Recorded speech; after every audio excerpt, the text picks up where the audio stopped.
Dead fish turning up now in a canal southwest of Chicago after environmental officials poisoned a portion of it, trying to stop the invasive Asian carp.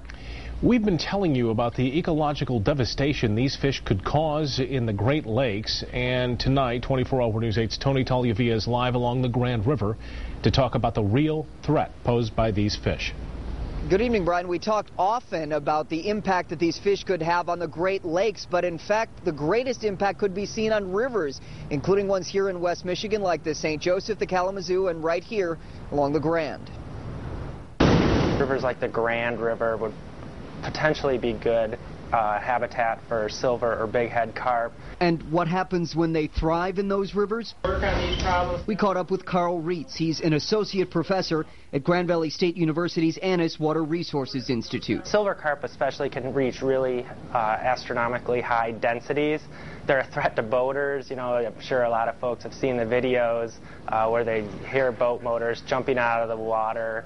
They can, reach 50 to 100 pounds as an adult, so that's a large fish, especially if you're, water skiing or something. Then there's the impact on other fish. The carp could disrupt the food chain by eating what native species are supposed to eat. Reed says the results are not a certainty, but the possibilities are troubling. When you add in species, you change a lot of the interactions between species, and oftentimes you get really unforeseen things that you initially would have never predicted. The goal of what's happening southwest of Chicago is to make sure we never find out what would happen if you added this species into the Great Lakes and their tributaries.